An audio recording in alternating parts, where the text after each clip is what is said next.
I'm really excited to introduce and welcome Anna Serrano to VIFF Industry and VIFF Exchange today.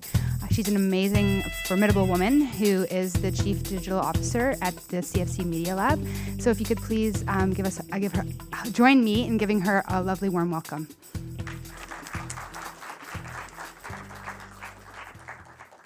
Thanks very much, Siobhan, and I'm thrilled to be here with you guys today. Oh, there is a thing, sorry.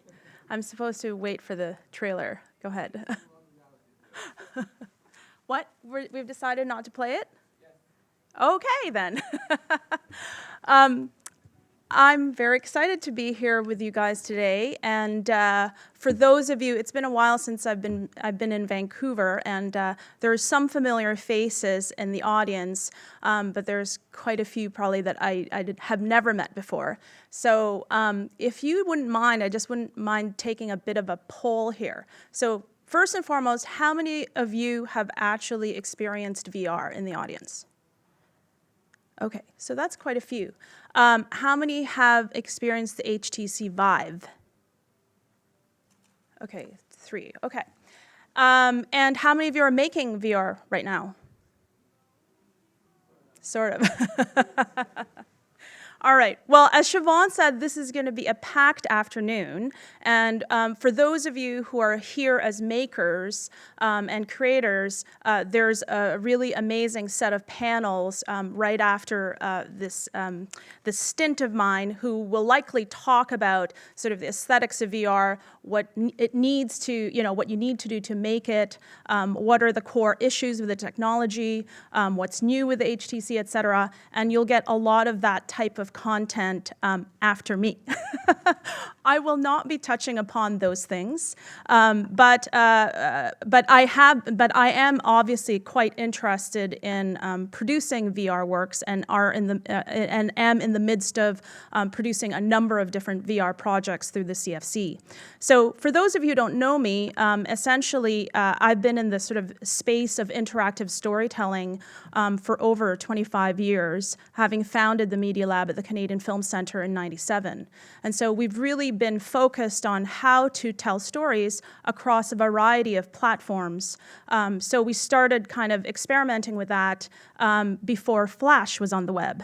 And the kind of preoccupations around immersion versus interaction, around authorial control, how to give over control to the audience, around participatory media, around immersive storytelling and things like that, we've been focused on for quite a long time.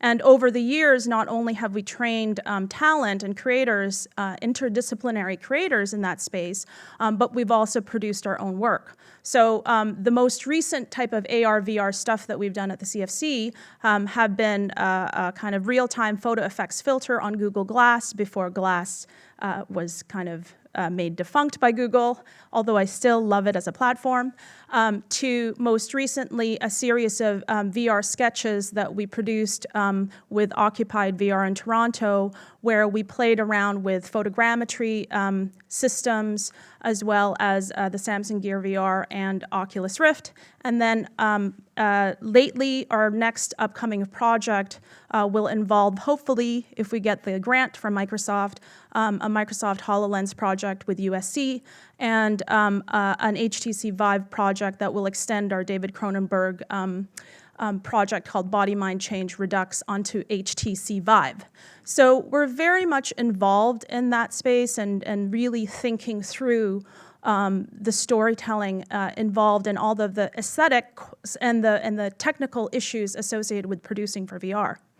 But because I've come through this sort of storytelling for so long, I think that perhaps I have a kind of a different filter when it comes to producing for VR, and I'd kind of like to share that with you today. Okay, so that when they asked me to give this talk, they kind of gave me this topic and said, we'd like you to talk about why VR matters, and so I ran with it.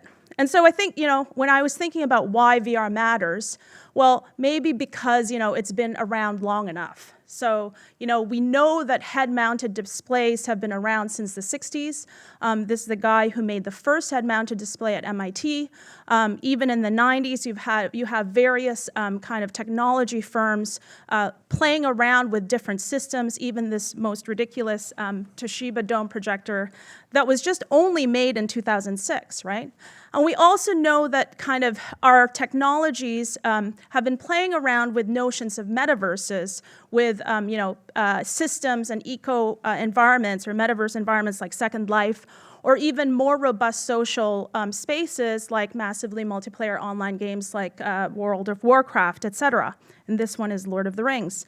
And in popular culture, sort of VR has always been part of sort of our dreams. Outside of Star Trek's holodeck, I think one of the most significant sort of metaverse environments was created in Snow Crash by Neil Stephenson. How many have read this book yet? If you haven't, definitely read it, because it's going to be one of the key touchstones for what the VR future may be.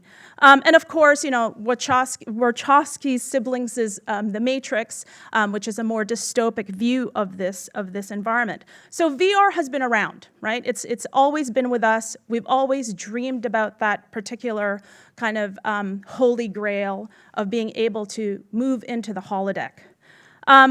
But maybe, the reason why VR matters, in particular today at present, it's because it's so hot right now. So although we've had VR be in our sort of popular imagination, especially if you've been in the technology and storytelling space, really it hasn't been until today that it seems like it's in a hyper-accelerated growth mode. And it really began when Oculus, had that very, very successful Kickstarter campaign.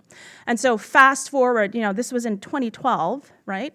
Fast forward to today, and essentially these are just a series of Google images that I grabbed this morning when I did the search term, Oculus Connect, virtual reality, Hollywood, et cetera. So today you've got a number of different players getting into the game, not least of all a number of announcements that have been made just today. And I just want to read you some of them because they just got announced today.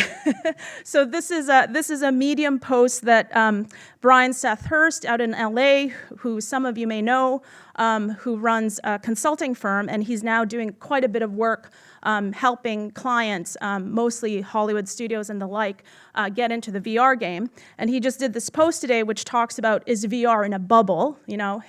If you don't want to read it, the conclusion is, no, we're not in a VR bubble. But what he does is he rhymes off a bunch of announcements that just happened in the past 3 days. So they include things like Defy Media's home of brands Smosh, Break, and Addicting Games announcing a partnership with VR camera company 360 Fly. That camera is available at Best Buy for $399. Los Angeles-based Spielberg advised the virtual reality company to open up the VRC recording studio. So this is a studio being built that would capture 360, essentially live music performances. You've got, obviously, the Verse stuff, which I think we have John Chen in the audience today, who's going to be speaking later, really positioning themselves as the HBO of VR, and they've just announced the hiring of RDO CEO Drew Larner as its next COO, I should say, and a whole bunch of stuff like that. So obviously, the VR space is definitely heating up, and it's really being bolstered by real numbers. So this is the latest kind of graphs that get touted around by a number of various folks. It's done by DigiCapital, and in the AR and VR market, it's a $150 billion market, $30 billion of which will be sort of siphoned off just for VR proper. So it's definitely hot. But the problem is I think we're maybe asking the wrong question. I'm not sure whether we should ask, why does VR matter? Instead, I think what we should think about is what should matter to VR, okay? Now, there are a number of ways to answer this. What should matter in VR? would probably look at aesthetics. So you'll hear a lot of talk about presence, health and safety, the fact that obviously what should matter in VR is not making their audiences sick and things like that. What should matter in VR should be things like seamlessness of experience, ease, all that stuff that we normally think about when we think about designing storytelling products in the technology space. But I do think we should think about what should matter to VR, which is slightly different, okay? And I want to contextualize this talk a little bit with 3 things that just happened this week. So the first one I alluded to somewhat, which is Oculus Connect happening, okay? So when Oculus Connect happened, Netflix announced that now you can have a VR portal into all of their movies. You had Microsoft and Oculus announcing that Minecraft will be ported onto VR, which will make my son very, very happy. You've had, a whole bunch of announcements that are just, and most importantly, that Samsung Gear VR will be available for $99 starting in like November. I'm pretty sure it's in November. Did I get that right? Yes, no, maybe? Yeah. November, yeah. So you've got this amazing sort of set of announcements that happen at Oculus Connect. At the same time, you had Advertising Week, where Google and Facebook essentially had a tremendous set of announcements, okay? The first announcement has to do with Facebook allowing advertisers to put embedded video advertising onto their feeds that will be tracked in the same way as TV ads are by Nielsen, okay? So basically, that's Facebook double dipping. Not only are they making money from the data they collect from us, they're now allowing ads on our feeds. So, I mean, they've allowed ads, but now these are like super, sonic ads, much like what we tried to escape when we decided not to watch as much advertising-driven television. You also have another announcement by Google that says that on YouTube, they will allow you to have annotated ads on videos. So this allows for ease of use of purchases for anything related to the video, especially for lifestyle vloggers, et cetera, okay? So there's a lot of interesting things going in the advertising space that I think is actually pertinent to VR. And then the third thing that happened this week, and if you haven't read it, I would urge you guys to read both articles. One is an opinion piece by Sherry Turkle in the New York Times Sunday magazine last Sunday, and then another one was the review of her book, latest book, Reclaiming Conversation by Jonathan Franzen in the New York Times Book Review of books, I should say. And for those of you who don't know Sherry Turkle, she's an academic that works at MIT, and she has been studying over 30 years how technology affects relationships. And basically, it's relationships associated between partners, relationships associated between parents and children, relationships associated with peers, etc. And what she has to say is not all that promising, This is empirical, very rigorous research that she's done, interviewing thousands of people about how technology has impacted their lives and their communication with each other. And what she says is that, in fact, a lot of us, and I hate to say this, but I think I probably fall into that category, especially as parents, use technologies as a way to almost escape difficult conversations, And she has this interesting kind of example or kind of analogy where she says, what's happening right now is people have kids and, they're kind of hard to deal with, so parents might pass the iPhone over to the kid.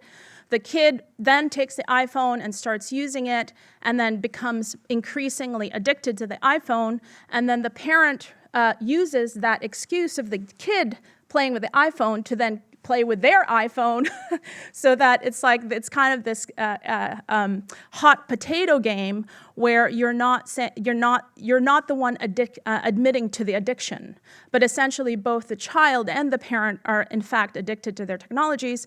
and are choosing not to communicate, choosing not to have those conversations, choosing not to have that sort of alone time to reflect, but instead always seemingly choosing to need to escape into some kind of false connection through technology, okay? So there's a really kind of important piece there, because I think sometimes what tends to happen is we tend to get buoyed by the hyper-acceleration of new technologies, that we forget to contextualize these technologies in sort of how society is actually getting designed as a result of them. So we kind of design our technological experiences outside the context of how society is actually being shaped. So I think it's really interesting that these three events happened this week at the point at which I'm thinking about this talk, because I think those three things are things we need to think about as we design for the future of VR. So I guess what I'm saying is that as creators or as producers of VR work, potentially, if that's what you're getting yourselves into, it's very, and I know this because I've done this in the past. You know, when I first started to develop interactive storytelling experiences in the 90s, we were so buoyed by the possibility of what we needed to make, and so that we were really only concerned with sort of the small design issues surrounding the making of interactive stories, and we didn't really pay too much attention to the context in which interactive storytelling experiences were going to evolve throughout society in a way. Things like, for example, the fact that the business models associated with the internet today, where most experiences are consumed for free and data is given as a price for consuming those things for free, is a bit of an issue. So I think now that we find ourselves producing at that same kind of juncture with VR, where the technology is so heady, the money is so large, the excitement around it is so amazing, it might actually be not a bad idea for us to go, okay, well, what were the things that we didn't think about in the 90s when we were creating interactive experiences for digital network technologies, which at that time was mainly the web, that maybe we should think about today? And so these three things that I have on the screen there are those three things that I think we should think about, okay? So the first one, I think, is this notion of business model. So the reality of today's web is that the dominant business model for today's web is essentially a monopoly of large giants who are taking data from audiences and then monetizing that data for their gain. That's essentially the dominant business model of today's web, okay? So if you look at Google, if you look at Facebook, Amazon somewhat, if you look at a whole variety of these sort of dominant internet players, big data as the core kind of asset that gets monetized is the name of the game, okay? And so that's why there's been so much conversation recently about ad blockers and what's going to happen when people decide to use ad blockers, and how will people actually end up making money from media in the case of news publishers, et cetera. So I think when we think about that type of business model and we then sort of port it over to an Internet of Things world, where we're fully immersed in virtual reality, we probably would not want that same business model to be migrated into that much more fully visceral, bodily, immersive space, okay? Because the data that can be captured at that point is so much more potentially invasive. So it's data like your eye movements, your heart rate, your biorhythms, your brain waves, and all sorts of things like that. Because as you basically merge virtual reality with the Internet of Things and a lot of these quantified self-devices, there's a whole host of opportunities of what can be captured in that kind of environment. So how do we, as creators and as producers, ensure that as we're creating content in VR, that we're also thinking about the types of business models we may be opting into without even realizing we are, So I think that's something we need to think about. I'll have some ideas about that in a second. The second thing that I think is kind of associated with that notion is this idea of locus of control, okay? At its kind of simplest idea, it's really who is the puppet master? So right now, what we know is that the technology is so good, and this is what Eric Schmidt said, who's now the executive chairman of Alphabet Inc., formerly known as Google. He said the technology will be so good that, and I'm going to botch this, so forgive me, but the technology will be so good that there will not be anything that a person will consume that has some sense not been tailored for them. Okay? So essentially what this means is that we're creating these technology infrastructures where my preferences are perceived by the systems that track us to be, X, and I will be fed those preferences over and over again. Okay?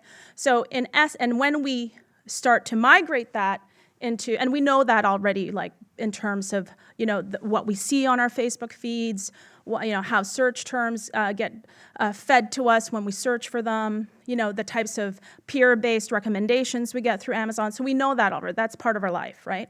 So when we move that over to VR, what might actually happen is because these VR these IoT or quantified self-device enabled VR spaces, okay? And what I mean by that is I'm in an immersive space and I've got things that track me, okay? When we get into that environment, what can happen is these sensors can actually anticipate what I want even before me knowing that I want that. So all of a sudden, it's not necessarily clear who is choosing to experience what. Am I choosing my own experience, or is that experience being given to me based on what a system believes are my preferences, or anticipates what my preference will be based on my biodata? So that's sort of another issue that I think we should think about. And as creators and producers of VR content, it really is about what do we allow a system to know about within the experience? What do we hook up our VR experiences with? So these may seem like theoretical concerns, but at the point at which we make things and the technology choices we make to produce them, those things have implications in these kinds of themes that I'm talking about. And then the third thing, which is not necessarily as sort of negative as the first two, is this idea of network effects. And I raise that because many of us here are likely filmmakers, so we're more interested in the sort of 360 capture of the world and 360 live action VR filmmaking, right? But the reality is, like what happened with network digital media, the dominant experiences of the mainstream have been networked experiences. So yes, people do end up watching a lot of video, right? But if you look at the video consumption, part of that video consumption is also framed around these social networks like YouTube, where people are actually sort of sharing and participating with each other as they're consuming this video. And then the other forms of experiences on the net are really like, instant messaging, social networking, emailing, and all those kinds of things, which are really communication network experiences. And they're not necessarily these large passive space, passive media consumption things that we might think of. So it's not a kind of a fluke that Facebook bought Oculus, right? because they know that these kinds of new spaces, much like what was kind of, I guess, anticipated by massively multiplayer online games and Second Life, will be social spaces. So even though that the first sets of experiences that come out of VR may very well be these high-end, sexy, celebrity-driven, Hollywood-type films, 360 films, what might actually be more interesting or will likely occur if the internet or the web is a good kind of marker of that, is that these will be networked experiences. So social chat, et cetera, and those kinds of things. So again, if you're producing and creating for VR, are you thinking about network? Are you thinking about virality? Are you thinking about how to share these experiences with other people? Are there any questions around these three things? Okay, I'll continue. So what should we do, right? So if you believe what I'm saying, which is like, you know what, I know like right now I'm so kind of involved in just getting the resolution right, or getting my stitching right, or getting all these things right. I don't have time to think about these crazy sort of ideological ideas that this lady's talking about. But the reality, as I said, I think it's something that at the very least should sort of be in the back of your mind as you're moving headlong into this industry.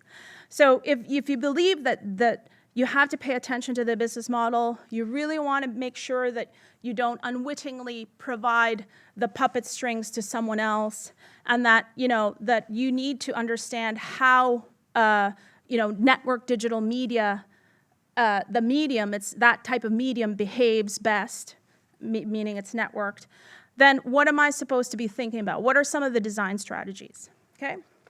So I think the first thing that might be of interest, and this is not necessarily the creators on the floor here, but perhaps there are some startup people here or serial entrepreneurs here, is I think there's something that could be very interesting if we start to think about linking payment to consumption, okay? So if we say, there's no way I want a VR universe where the experience is going to be paid for by my data. No bloody way, I don't want that, and I don't think people want that. I don't think most, I think there might be an opportunity here. Well, I think that could possibly be one of these very interesting startups that could emerge.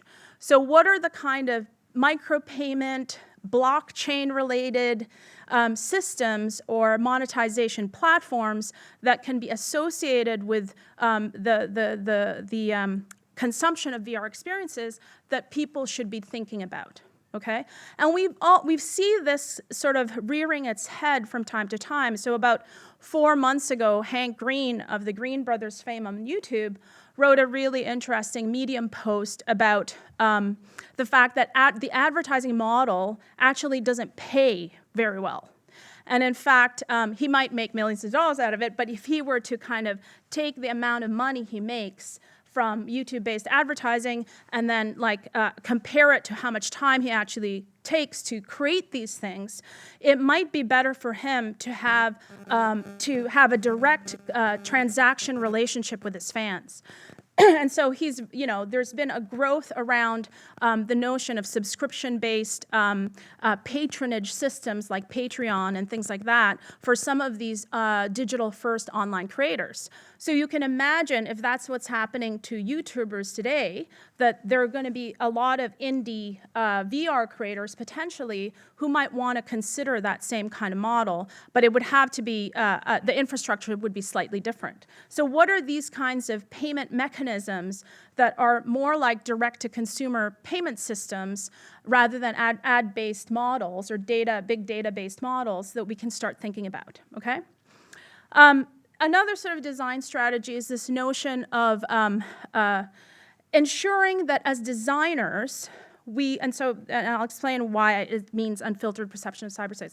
Ensuring that as designers, we not only design for the experience and the kind of UI and the behaviors and the functionalities and all that sort of stuff, but that we design for what that participatory contract or transactional contract we have with our audience members or with the people that we want to experience our VR experiences, okay? So right now, those types of things are sort of under the category called terms of service or privacy pages. And more often than not, consumers don't look at them and they just click on agree, et cetera, right?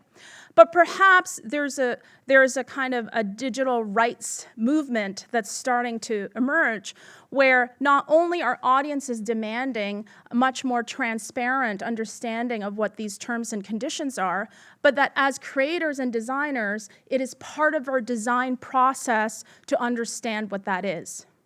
So it's not so much that you may never want to gather certain data from your audience members, because in some cases, some experiences may need that in order for that experience to be as sublime as possible, but that you might want to then consider, well, how do I design for that so that the audience knows exactly what they're getting themselves into? What are the contracts that I have to create to make that be explicit and for them to understand? So this, again, I'm putting in the hands of the creators and producers to say, this is as much your job as it is your job to make sure the UI is great and easy to use and understand, okay?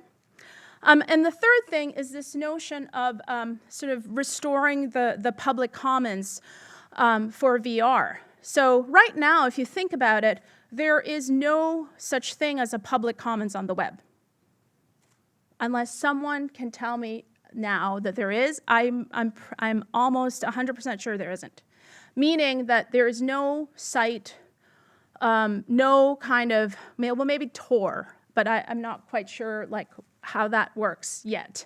But you know, there's really no space that is not in the prying eyes of either a corporation or the government or others, et cetera. You know, there's no space where the regulatory bodies, be a government or some kind of agency, internet agency, has said, this is a place where people can hang out, say everything they have to say, and no one's ever going to find out what they said, because as soon as they say it, it disappears. I mean, we had kind of things like that, but it turned out they didn't actually disappear, right? So if you think about Snapchat and those kinds of ephemeral-based media. So I think it's another kind of thing where as creators and as producers, we may want to start thinking about, okay, well, we're just in the kind of early stages of VR. How do we make sure that there's maybe some kind of VR space that is public? Can we do that? Can we band together? You know, VR Toronto just started. Is that one of the things that they should be thinking about? So I think these are design strategies that I think are important. And you know, I'm saying all these things not because I want to be, I'm a fan. Well, I am a fan of dystopian cyberpunk literature, but not because I'm super negative about the future of VR, but because I have kids. Like I have one kid, and he's a big fan of playing on Portal or Minecraft. Well, now there's the true version of Minecraft. Before, he and his dad used to play on the cracked version of Minecraft that worked with the Oculus. But, you know, they love it. And there's nothing more immersive and wonderful than playing in these social puzzle spaces like Portal with your son, because it really feels like you're transported there. I'm usually the thin robot, he's usually the squat robot, and we wander around Portal, and I never know where I am, but he does. So it's like there's something magical about it, right? And I think I'm not saying all these things today because I think that the future is necessarily going to be negative. But what I am saying is that I went through the 90s producing interactive storytelling work for network digital media, being a little bit too heady about the possibilities of the medium and excited about, you know, notions of like empathy. Like it's so funny for me to hear, you know, Chris Milk said, the amazing thing about VR is that for the first time, it really makes you feel empathetic. Well, we said the same thing, you know, in the 90s when interactive media first started, and I think it's so easy to get swayed by that. But the difference in the 90s and today is we have a very specific knowledge of the context in which we're now sitting in. We know how money is made on the web. We know that empathy is not just you crying at some kind of amazing experience. It's about, Sherry Turkle's work saying, yeah, people aren't actually getting more empathetic the more they work with technology. And it has nothing to do with that singular emotional experience in VR. It has to do with the meta understanding of what technology does to us. We know that there are no public comments. We know these things. And so how do we make sure we design a future intentionally? And I think that's your job. Thank you very much.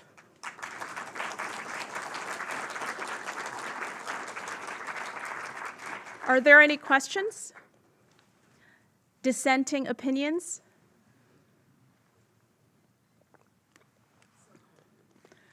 Yeah.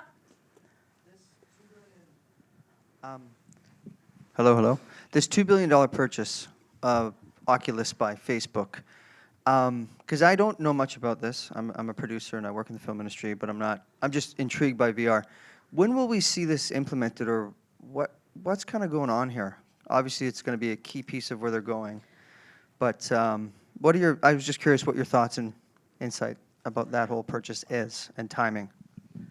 Well, with Oculus Connect this week, they made a major announcement that allows Minecraft to be ported on the Oculus. So they made that relationship with Microsoft, and the headsets are going to come out in November. So Samsung Gear VR is being sold for $99, and Samsung Gear VR is an Oculus technology, so that's obviously Facebook related then. So there's a lot of stuff that's going to happen, and if you just base, all you have to do is honestly go virtual reality Hollywood as a filmmaker, and tons of stuff will come up about who's working with VR, et cetera. Like Ridley Scott is doing a VR film.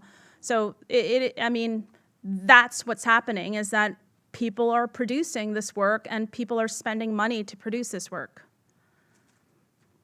Does that answer your question? Yeah.